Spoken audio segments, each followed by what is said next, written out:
hello. Happy Marvelous Monday, everybody. I am excited that you are joining me today. I am your landlord and tenant coach, Karissa Span, and this is what I do each and every Monday right here on Facebook, LinkedIn, and YouTube at 7:30 p.m. Eastern Standard Time. So today I have my partner with me that's going to be joining me, my special guest, none other than Keith Childs. Make sure you like, you tag, you share this information with the landlord or a tenant because we're going to talk about the three things that landlords in DC must know. So today is specifically about the District of Columbia laws. Now, here's what I do know. Many of you, you've been following me, you've been watching me, you know that I've been in the industry for almost 30 years. The laws are not the same in every area. So the laws that are applicable in DC will vary and may be very different from Virginia or North Carolina or California. And so it is super important that landlords and property managers, as well as tenants, know what the laws are in that particular jurisdiction. So today is all about DC. So if you're tuned in, this is your first time, show us some love in the comment section. Say, hey, girl, hey, let me know that you're here. I'm going to bring in my partner. If you have questions, we will respond to them accordingly. And I promise that the information that I share today, it will not be legal advice, but it will be the industry's best tips and practices. So let me bring on my guest. I'm super excited. I promise that today may blow somebody's mind, especially if you are a tenant or a landlord in Washington, D.C. So please make sure that you share this information. Why? Because sharing is caring. Okay, let me bring on my special guest. Keith. Yeah. Hey, what up, Chris? Happy Monday. Happy Monday. What's going on? Monday. Happy Monday. How are Happy you? Monday. I am wonderful. I am quite wonderful. Glad to be here on this Monday and ready to get rocking. And I know you got some good stuff lined up here for these landlords and tenants, and it's ready to jump into it. How was your weekend? My weekend was not long enough, but Right. but listen, but that's always the case, right? My camera just, as always too short. Always too short. So, but this coming weekend is going to be even better, Keith, because it's my birthday weekend. Oh, woo, woo, woo, woo, woo. Oh, I'll send you a hold you. Woo, woo, That's woo. right. Way to go. Way to go. There you go. So Look. I will be 27 again. There you go. There you go. I thought it was 25, but okay. 27. 27 hard. Hit the 27 hard. That's good. Birthday girl. Okay. What sign that make you? What that's a Capricorn Aquarius. or Aquarius? Aquarius. Okay. Uh-huh. Aquarius. Okay. Yeah. All right. So That tonight, is really what's up. so Keith, so tonight, I just wanted to share some information for landlords as well as tenants. The three things Okay. that, um, in the DC area specifically, what landlords and tenants must know. But before I get started, Keith, I want you to talk to the people. Just give a brief introduction of who you are, how long you've been in the industry, what makes you passionate about what you do, and anything else you want to share. Absolutely. My pleasure. Well, my name is for everyone. Welcome. First of all, how you doing? My name is Keith Childs. I am a property manager. Um, and I've been doing property management for over 25 years now. I'm really passionate about this because, with me, it's more personal. I'm first of all, you have to have a liking, or well, let me say that you have to have a love, passion to do what we do in the property management realm. And that means you have to care about people, care about the people on the other end of this, and be there and be the voice of the voiceless. So if you have those criterias, you're in a good start. So you got to do this definitely from a position of caring. And that's one thing that I have, that I'm passionate. Is how God made me, just to look out and want to look out for, the voice of the voiceless. Now, with that being said, with everything that comes, the whole gamut, the good, the bad, and the ugly, you gotta embrace it and just be that person. Know that being a landlord, you get beat up more, you get blamed for everything, and and in your job, you just gotta just always remember, don't take it personal, and just know that even when people come at you personally, you gotta realize and remember to not take it personal. So, but with that, being said, this is a good segue to what we're about to talk about. Karissa having a wonderful platform today to talk about, to share information. Like she, I'm just going to reinstate what she said. It's not legal information we're giving, but or that she's giving and we're talking about, but we're here to try to just spark that brain, spark that idea for the individual who want to learn, landlord, tenant, or whoever. So this is why I love this platform. Every Monday we get on here, we get to talk about real estate from a property manager and a tenant perspective, and it's some stuff that I learn every week. I come on here, and whenever she invite me on, I'm learning something. So, but that so that being said, that's really who I am. I've been doing this for 25 years. I love it. Just recapping, and just I'm here every week to try to learn and listen to the wonderful Chris on this wonderful platform. Just teach us how to be better landlords and better tenants. I appreciate you. You've been doing this for 25 years, Keith. Yeah, over 25 years, probably to be exact, maybe 27 to be Wow. exact. Yeah, somebody showing the age, huh? I guess that gray. I ain't had no gray when I started. Now look at all this gray. So yeah. That's just Hmm. wisdom. It's wisdom. That's all it is. It's wisdom. Right, right. Yeah. So, you have been Piece of them. you have been an inspiration to me, Keith, because we have collaborated over the years, and we both share a passion for what we do, helping land Right, as well as tenants. So today, Keith, I'm really hoping that tenants are going to tune in. If you're a tenant, if you know somebody who is a tenant, share this to a tenant group. I know there are a lot of tenant groups in different areas, but specifically for Washington, D.C., because that's what we're touching on today. So we're sharing information for landlords, and we're also sharing information for tenants because it's so important. So, Keith, here's the thing: there is such a fight going on between landlords and tenants, and hmm depending on how a landlord set up their rental property, that will determine how much money they can receive, and then will also determine how much rent that tenants can keep. Uh, right. so, before I touch on the landlord tips or the topics that I want to share with the landlords, here's what I want tenants to know today. And that's this, Keith. Landlords who take tenants to court can lose their court case if they don't have a legal business set up. Did you know that, Keith? I just learned that. So, and it's forever changing. That's why I'm glad you brought that up. But that's some good information to share. But please elaborate on it. But so let's repeat that. You said now landlords can take their tenant to court and lose because they don't have the proper business information set up. Is that something new or that always been? Well, it has been a requirement in DC, but it's now uh, Mm. enforced more than any other time. So just elaborate a little bit for people like myself who got to get it from the kindergarten stage. So you're saying that if I'm a landlord, if I don't have the proper DC license to be a landlord, I can go to court for a tenant that's invalid and still lose because I don't have my paperwork correct. That's correct. That's very important. That's very important. Now, so here's the thing. So the landlord could could have a case. Let's just say I'm your tenant, right? I'm renting from you, Keith. I haven't paid you in, let's say, 2 years, and I owe you Mm-hmm.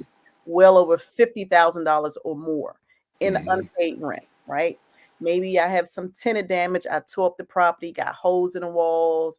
Um, the neighbors are complaining because we have loud parties and a whole bunch of stuff going on, right? So Mm-hmm. you got pictures of everything, you got videos of everything.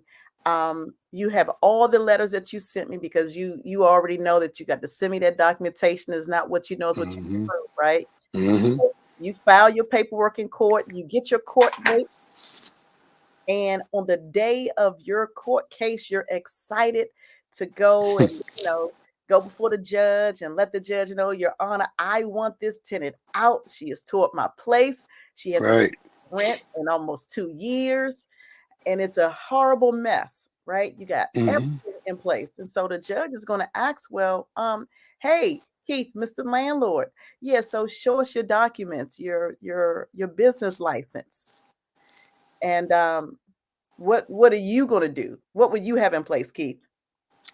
What would I have in place if it was me able to do that, or you're Yeah, saying? so we go to court, right? I'm sorry, Miss. Tell And me follow you. you're the landlord. So we're talking Right. about, right, the legal business setup. What will you have in place to make sure Oh that well, what I have in place is I make sure that I have my business license. I make sure I have my landlord business license package from DLCP, so that way we can, when stuff get in, you have your right best. Because actually, on the 30-day notice, Carissa, there's a piece on the 30-day notice, but you must put your license when you're filing. You got to put your license number. So if you're filing proper 30-day notice, you would know that you can't bypass that because it's in English and in Spanish. You must Mhm. you must add your license number. So that's why I have. So if you go to court and don't have it, then what happens? Carissa, when I go there and don't have that license number. Okay, so you go to court, you don't have a business license. That judge can kick that case out. Wow. And so do I lose my whole 50,000? You have to start all over again. You have to get the business Wow. license. You have to make sure you go and get that business license, and that's not an overnight process. So tenants can delay the process if, let's say, for instance, you're scheduled to have the inspection for the business license. That is right. Mm-hmm. Let's say the tenant, for whatever reason, just won't allow you to come in, or maybe they won't allow you to make the repairs.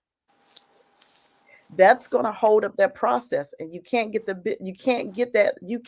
judgment if you don't have a business license in DC. And so if the tenant is not allowing landlords to come in to make the repairs, if repairs are needed, that's Right. going to prolong it even further. So you have additional months where landlords are not collecting rent, and it's going to be hard for them to get another court case right away. Wow.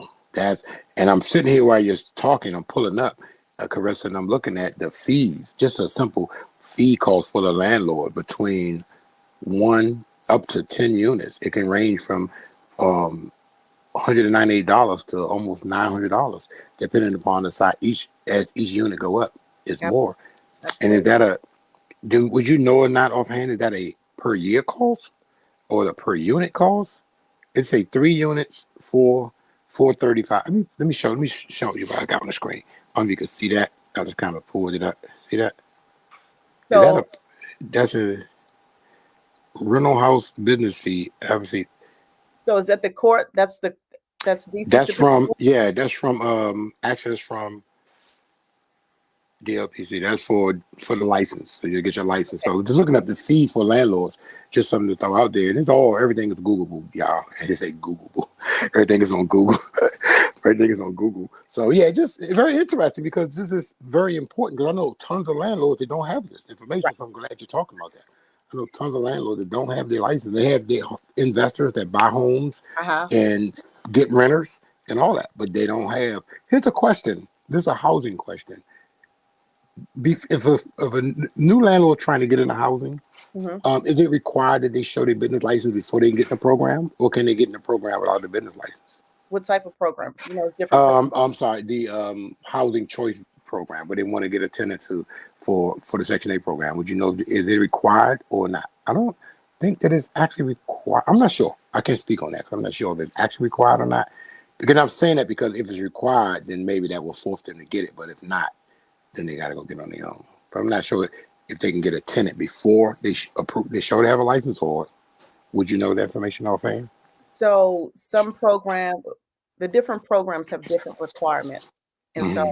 I would strongly advise or recommend investors and landlords to check into whatever program the tenant is in to find out what the requirements are. So with the Housing Choice Voucher Program, the business license may not be required, right? So, but Mm-hmm. they usually will have a checklist, and on that checklist, it will say, "This is what you need. You need a lease. You need proof of ownership. You need, So it will give Mm-hmm. a Mm-hmm. checklist of whatever is needed.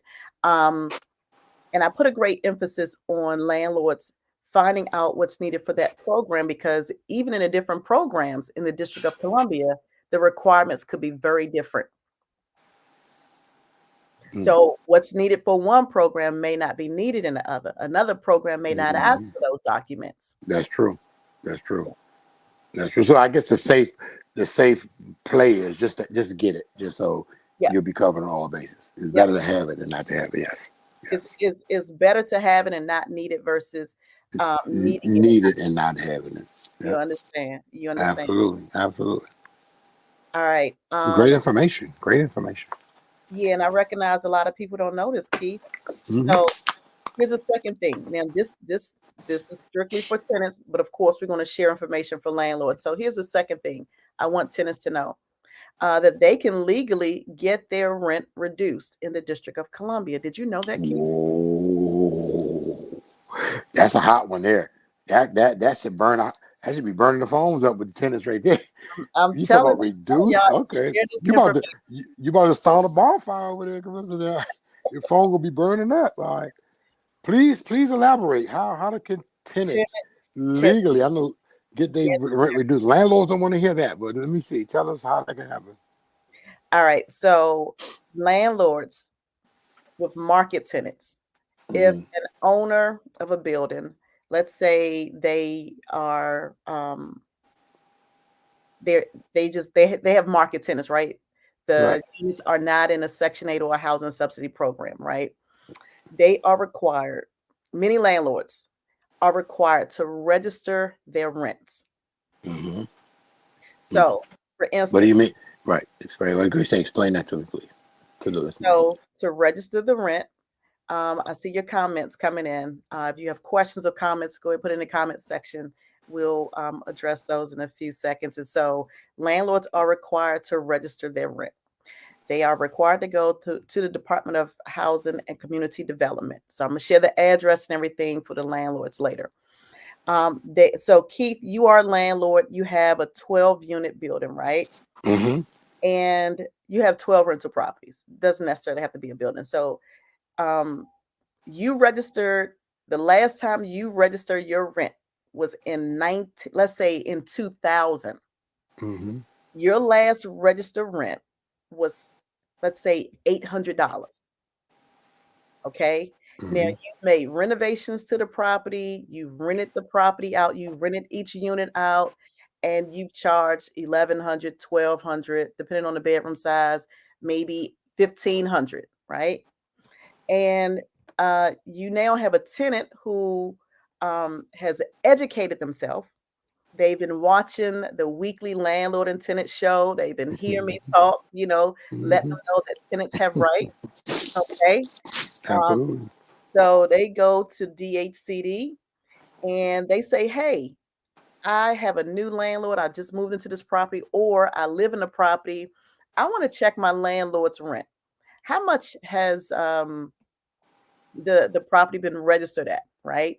And so that's public information.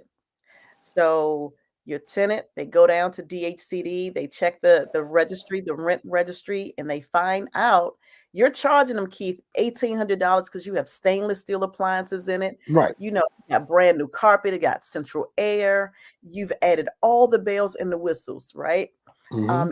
Energy efficient appliances, you've gone green, you got solar panels, and so you really put some money into this property and you just want to get a return on your investment. So you're charging 1,800 for a two-bedroom. Right. All right. So this tenant checks the rent registry with DHCD and they tell your tenant, hey, Mr. and Mrs. Tenant, they'll provide them a copy. The last registered rent was $800. And from that point, what the tenant does with that information is up to them. They could take you to court and ask the judge to reduce their rent to the last registered rent amount. Wow. And tenants have done this. So, all right, let me play devil advocate here because this is a juicy one here. This is a juicy one here because you start, you didn't let the bees out. All right, so if that's the case in that scenario, I'm a landlord, and the market analysis uh, uh, support the rent that I'm charging, everything and with all the but I didn't, like you say, register my rent for 20 years. If someone goes down and challenge that. And I'm almost thinking I've heard this before, not to, but it can't even be grandfathered in. You can't even get retro pay, right? You only could go up a certain percentage from that.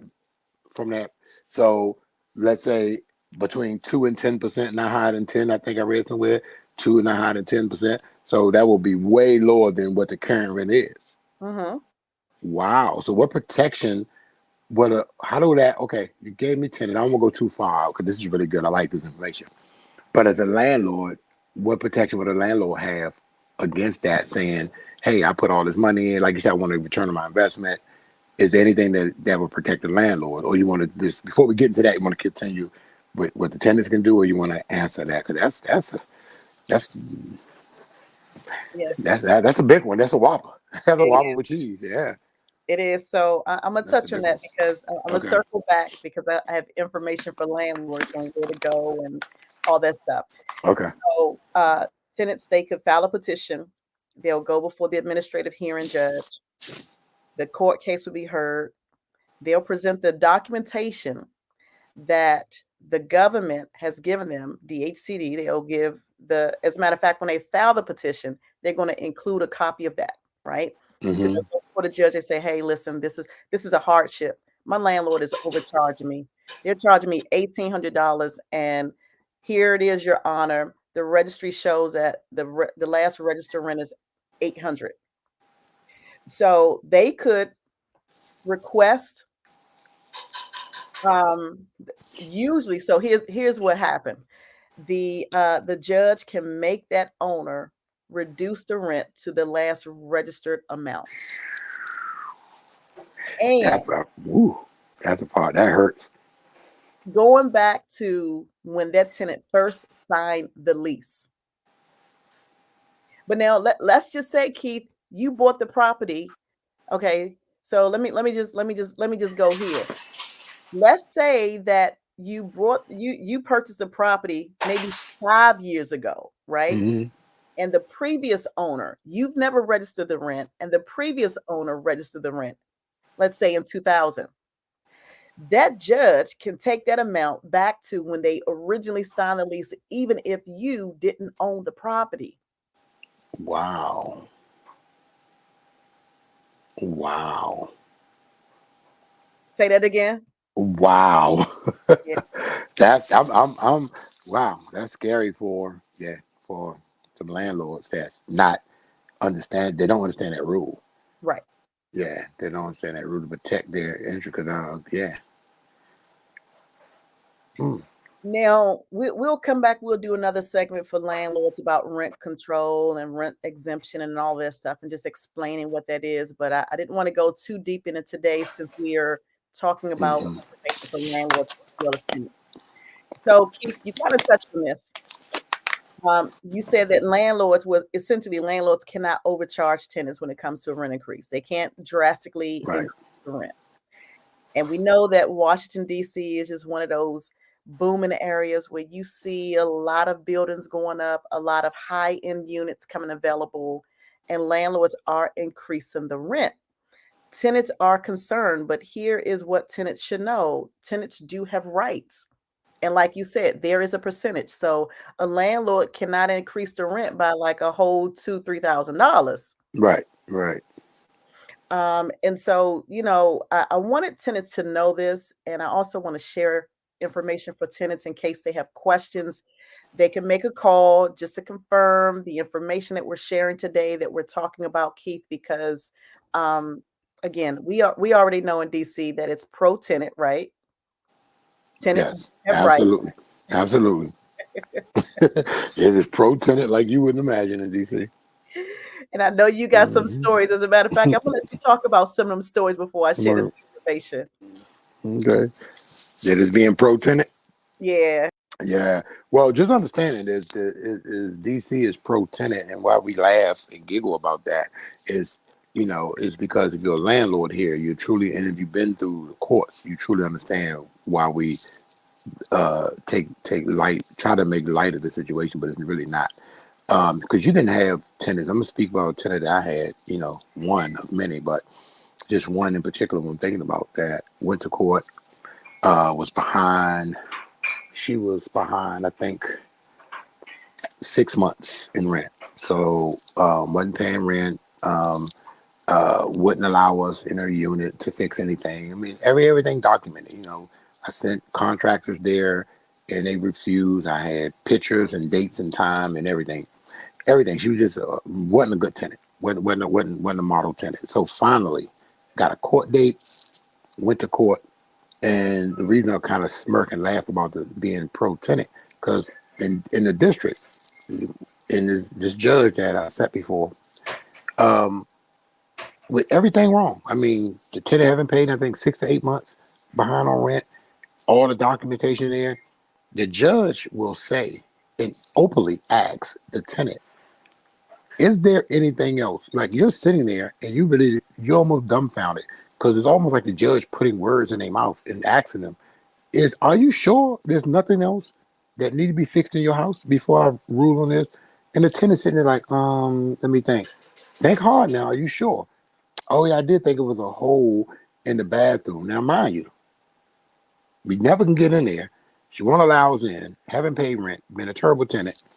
And she just make oh yeah, it was a little hole in the wall. The judge say, okay, well, postpone it to that until reconvene once that stuff is taken care of. And you like, Your Honor, they won't even let us in our or they fix stuff. So that's one of the things where you got to deal with approach. You got to be all your I's need to be dotted, your T's need to be crossed in DC courts, because if you do not do, like Karissa always say, the lease, you got two things to do. You got to beat them with the lease, make sure everything is right in the lease, and you just have to make sure that when we're in DC, you always got that judge. They're gonna always put the ball back into the tennis court. That's why we say it's pro tenant. You would sit there like, wow, unbelievable. But so there's when you're renting in DC, that's what you're up against. You're up against a pro tenant situation. So Keith, I like how you share that scenario, because this happens. We both know it happens all the time. Take a tenant to court. You can have all your ducks in a row, everything lined up, Mm-hmm. and all it takes is the judge, and they will always ask, because they want to make sure Mm-hmm. that landlords are doing what they're supposed to do. The rental property must be decent, safe, and sanitary. So the judge will ask the tenant, Right. are there any issues that you're having in your rental property? Right? If they say yes, that opens up the floodgate. The court will send a housing inspector out. Mm-hmm. And in many cases, and here's what some landlords don't understand, Keith. Tenants could know that something is wrong, not say anything to the landlord, Yep. wait till they get to court and break out a whole long list of issues. And they've never brought it to the office one time, to the landlord, and they do that on purpose. I've had that happen a couple of times. They won't ever say anything, and when they go to court, they got all the stuff to say, and it's Well, like well, now let me play devil's advocate here for a okay. second. I'm your tenant, Keith. Okay, Mm-hmm. you're my landlord. I only see you at the beginning of the month when you pick up my rent payment. You haven't been to my place. You haven't inspected it. You don't seem to care, how my place is, if it's good, if it's okay, if repairs are made for me and my kids. I Right. got 8 kids. And I'm trying to do the best that I can, but sometimes I fall behind. I know I probably should clean up a little bit more, but I'm busy. I got 8 kids, right? I'm just trying to better my life and trying to go to school and just do things and stuff to get on my feet. So Right. sometimes I do intend to call you as my landlord, but I just forget. Right. You haven't been there, so you haven't really seen that the kitchen faucet handle has fallen off. You haven't been there to know that the garbage disposal doesn't work. When we turn it on, nothing happens. So the water just backed up in the kitchen sink. I meant to call you to tell you, but I completely forgot. But it's your rental property. So if you cared about your property, you should come and check out your property, right? But you True. haven't done it. So when we get to court, you don't care about me. As a matter of fact, I told you I'm trying to come up with your rent money. And you're still taking me to court. So why should I care that you haven't been to my place to take care of the rental property with maintenance? Absolutely. And And, that's and but that is the mindset of some tenants. yeah, that's That's right. that's the reality for some It tenants. is. No, it's real reality. They will Yeah. absolutely think, they will. And what you're saying, there's so many different variables in there. But one of the things that poke out to me is that you're right. As a landlord, you must, no matter what's going on, at the end of the day, my philosophy is care. Right? You have to care about the people, the individuals on the other end of the other end of the spectrum. There's human beings. Mm-hmm. So there's some people do live in the most destitute apartments and situations imaginable, right? Mm-hmm. And I've been in places like you're speaking about that when I open a door, the funk made me dizzy, right? So I understand, right? But we have to understand that no matter what you see, and I know you from your experience of being a landlord of mine, we've seen some of the most terrible kept places that you couldn't even imagine people living in them, right? They were so bad. In my but to your point is no matter what's going on, we still landlord. We gotta inspect. See, that's because you hit it right the nail right on the head. When you go in as a landlord, if you're a landlord that's missing in action, and only time you come around is to collect rent, and you don't go and do your inspections, and you're not there, even if the tenant is not you consider quote unquote a good tenant, or whatever that is. But you got to make sure that you follow a schedule, a regimen. You got to make sure you're inspecting these units. You got to make sure you're taking care of their stuff. And let me just veil for a minute, Chris. I've heard people say, other landlords say this. If a tenant is not a quote unquote nice tenant or not doing what they're supposed to do, if something go wrong, they don't fix what's going on, and you can't do that. And I tell them all the time, no matter what's going on, you still got to fix. If a tenant is behind in rent, you can't say they're behind the rent. I'm not fixing something that they need to get fixed. You gotta still fix it. If they're behind in rent and they're not paying rent, you still gotta handle the maintenance issues. Then you gotta file to remove them. You can't say I'm gonna stop doing this when all your emotions and everything may make you want to say I ain't doing nothing. But you gotta realize this. You can't be emotional. You can't take it personal, and you gotta be the bigger person always. So yeah, you're right. That's their mindset. Their mindset is of such. Like if you're not doing this, why should I? Because I heard that so many times with other people. Oh, Mr. Child, this person don't do this, so why should I care if he don't care? And that's a really good point about just running the community. Because if you see some communities that look trashy and hallways dirty and stuff, when people start thinking that you don't care, keyword care, they don't care. But when they see that you do care, they care. It's really simple.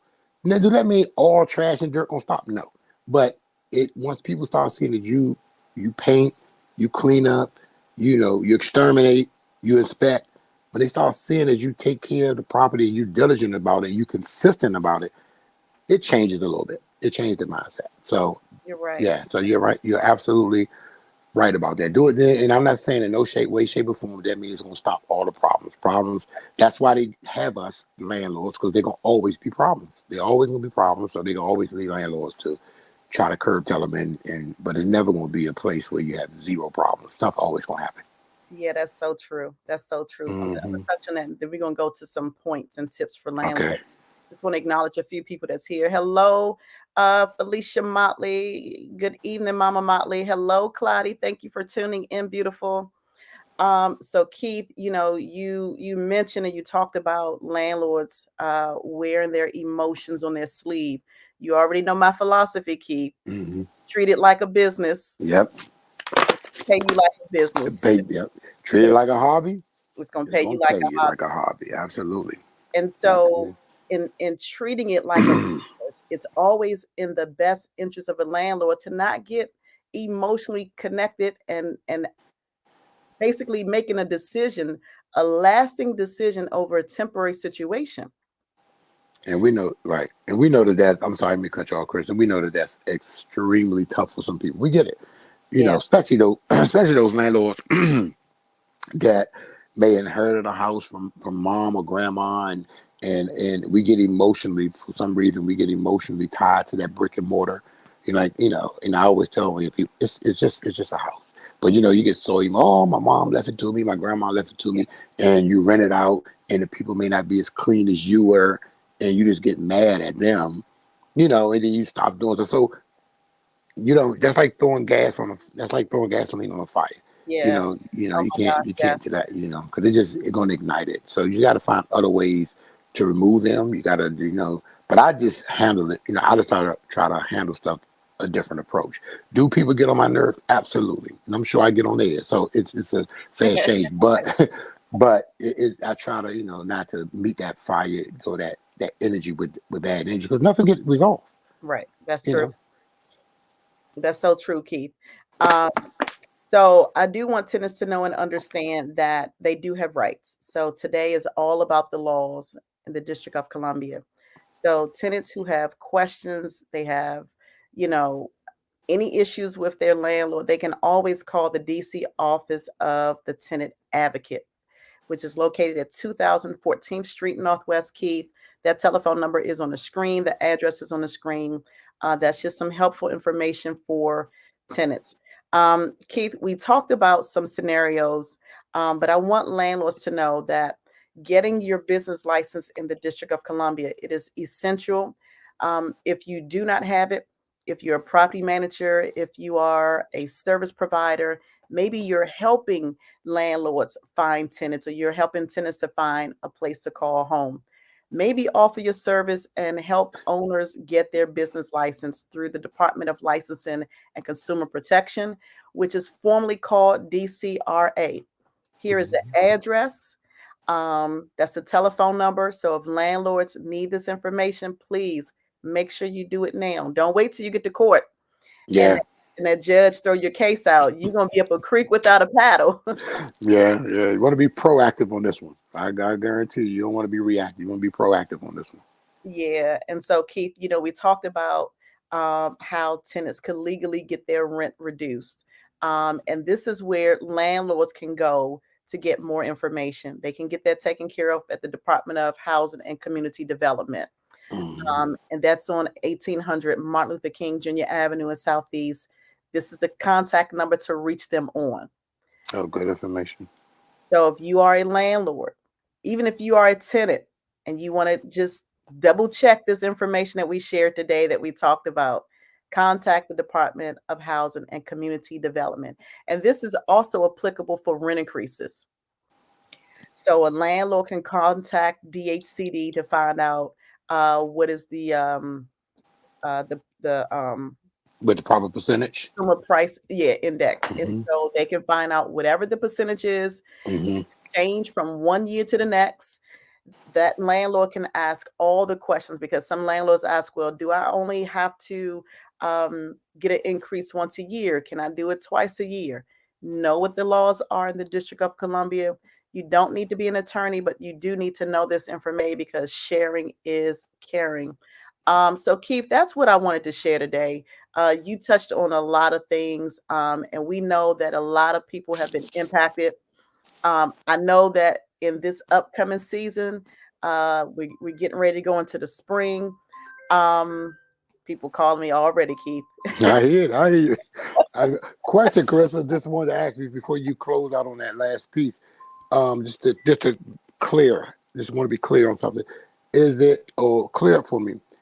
Is this applicable to housing and market rents, or just market rents, or just housing? Can for the rent increase? Is it both? Do it affect both, or am I a landlord saying, "Oh, I'm not in the housing programs. They don't apply to me." So it do apply to me in being market rent, right? Yeah. So Okay. that's a great question. So here's the thing. So if, say, for instance, the landlord have property that may be in some sort of housing program, they can charge more in their rent, but I still would suggest to register their rent. So let's say I'm your tenant, Keith, right? Mm-hmm. I'm in one of these housing programs. I tell you, hey, listen, I'm in a housing program. I would love to rent your place because, yeah, I've heard so many good reviews about your property, how you keep up your place, and I promise I'm gonna be a good tenant. I'm gonna take care of your place like it's my own. You do your background check. You like, okay, Carissa, yeah, I'm gonna rent to you and all 13 of your kids. Come on, right? So, I would still suggest that you register the rent. So let's say the last time you registered the rent, it was 800, but you're charging me 3,800 because the program that I'm in will Mm-hmm. pay that amount. So um, I I strongly suggest to register the rent because at some point I, as your tenant, may move out. Right. And so if you don't have another tenant that's coming through that housing program, your rent is still going to be what it was last registered at. So you Hmm. want to gradually bring your rent up, even if you don't get a rent increase, because some owners will do that. They will register the rent, although they're not asking for a rent increase because they want to get it up to wherever, Got you. whatever that market analysis is. You want to make sure that rent is registered at that amount. Right. I Now, got you. it's not a requirement, it's just a recommendation. Right. And people who have done it, they came back and they thanked me over the years, was like, okay, Karissa, thank you because my Section 8 tenant moved and I got a market tenant. And if I did not register the rent and keep increasing it over the years with DHCD, they would have been That'd stuck. have been, yeah, at a low amount. Yes, that makes sense. Makes sense. Good information. Landlords, you all will be, all you all should be getting your checkbook out and sending checks to Karissa right now. That's some information, invaluable information right there to save y'all a bunch of money. Nah, but that's some great information. Hey, Ms. Davis, thank you for tuning in.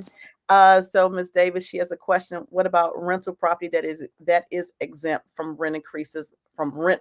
She meant rent control in DC. So, hey, Gail, thank you so much for tuning in, beautiful. So that's a great question. Um, so even if your property is exempt, still check with DHCD because I don't know the nature of why your property is exempt. Is it exempt because you have some sort of housing subsidy program, or is it exempt because you have a certain amount of units, right? And so those are different variables. So let me just share this information so that you can contact the the department who handles that, Ms. Davis. That is Department of Housing and Community Development. So please give them a call tomorrow. You tell them. As a matter of fact, Ms. Davis, I'll tell you who to contact. I have a good friend down there. She will help you out. She'll answer all your questions and make sure you be certain to tell her that I told you to call. But call tomorrow, ask this question, and let them give you the advice that you need because I don't know, excuse me, I don't know what type of property you have, what type of tenants you have, and all of that stuff. So without getting into like the specifics of your situation, let's discuss this offline, but this is the contact information you want to have, and make sure you save this information. You landlords, you property managers, please save this information because one day you may need it, or just share it with somebody who does.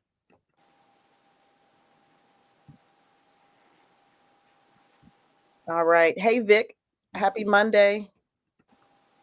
All right, Ms. Davis, yes ma'am, you're more than welcome. So Keith, we touched on a lot tonight. Yes, we did. Great information overload. Man, my ears are still burning. I'm good. You fired it up today. Yeah, got the information burning. That's I, some good stuff. listen, Keith, because I know that a lot of tenants are moving, and like I said, there are a lot of units that are coming online. Um, there are a lot of changes that are taking place, and so I want people to be prepared with knowledge. So pack this information up, put it in your backpack. You may need it somewhere down the road. Go to my YouTube channel, smash that subscribe button. You can always watch the replay of these videos on my YouTube channel, on my LinkedIn channel. Um, it costs nothing to get this information. So please share it, whether you're a tenant, whether you're a landlord. Please, ma'am, please, sir, save this information. Share this Yes. information. Share it. Share it. Great information. Definitely. All right. So here's another question. Does this information also apply to seniors living in senior buildings? Absolutely. It does apply to seniors. Mm. So we're talking about tenants in Washington, D.C. Doesn't matter if they're seniors, if they're elderly, disabled, if they're market tenants, if they are tenants in a housing subsidy program. And there are a lot of programs for different reasons. You have safe house programs, you have sober living programs, you have veterans housing programs. There are so many programs. There are programs for kids, there are programs for homeless people and single men and dads and stuff like. There are so many housing programs and resources that a lot of people don't know about. So it's not limited to seniors. But that's a great question. Thank you, Claudia. All right, so Keith, I just want to do a recap of the information that we shared for tenants tonight because I know that there are some Hmm. tenants who tuned in late. The first thing that we talked about is that landlords who take tenants to court, they can lose their rent case if they do not have a legal business set up. We talked about for tenants how they can legally get their rent reduced in Washington, D.C. And then, Keith, we also talked about how landlords cannot overcharge tenants or increase the rent drastically. So, Keith, I'm going to let you close out any last minute remarks, any information or anything you want to share with the viewers before we wrap up for the day. I just want to say, thanks again for a wonderful podcast, and appreciate you inviting me on. Your wisdom is always so helpful and always so enlightening to me, and I'm sure the viewers. And I just want to say, I look forward to another, whenever you invite me on again. What I do want to say, or ask of you, Carissa, is, and I don't know if you may have spoken, and correct me if I'm wrong, or if I missed it, but I want to know that have you spoken on slumlords? I want to know. I want to have a talk about that. Maybe one, put it on the calendar, put it on your list. But I want to talk about this slumlord. What it actually means to be a slumlord. Um, for a lot of reasons, but we'll get into that. But yeah, so I know we talked about last week. We mentioned about the TOPA information. So those are two topics. Whenever you get time, your busy schedule. Let's see. Can we talk about the TOPA laws and then the slumlords? Slumlords is now you feel about that. So that's the stuff about being a slumlord, and because a lot of it's unfortunate. It's a lot of slumlords that may not even know they're slumlords, but we need to really point out some slumlord actions, Behavior. Yeah. slumlord behavior. Right, yeah, right. Yeah, that's good Hmm. stuff. Yeah, we can definitely touch on that in the upcoming weeks, Keith. So Okay, let's just hash it out. Let's talk about it. Let's let's discuss do it. and share information. Keith, listen, our time is up. Viewers, our time is up. We thank you for yours. Yes, Keith, we'll be back right here next Monday, 7:30 p.m. Eastern Standard Time. Keith, I do appreciate you, partner. You are a valuable resource, wealth of knowledge. I'm telling you, I'm just so excited you're my partner. yes, same here, same here. And you about to have a birthday, huh? Birthday coming up, so That's right. you February the make 1st sure is my birthday. you are you. Do we get another? Let me look at the calendar. Do you come on again before your birthday or after birthday? No, my birthday No, is this week. it's My birthday is it's this Wednesday. Oh, birthday is Wednesday. Wednesday. Okay, okay, okay. Happy birthday! Happy birthday! Happy birthday! You make sure you enjoy your birthday and As a have matter a of fact, ball. Keith, I know you want my cash app. Let me give you my Yeah, cash. put it up there. I got 35 cents, friend. Somewhere I can send you. let me let Put me that cash back on there for my your cash app. birthday. I know you Drop want her. it. Right, right, right. Drop your cash app on there. That Drop is your my cash cash app on app. there. There you go. There we Keith, go.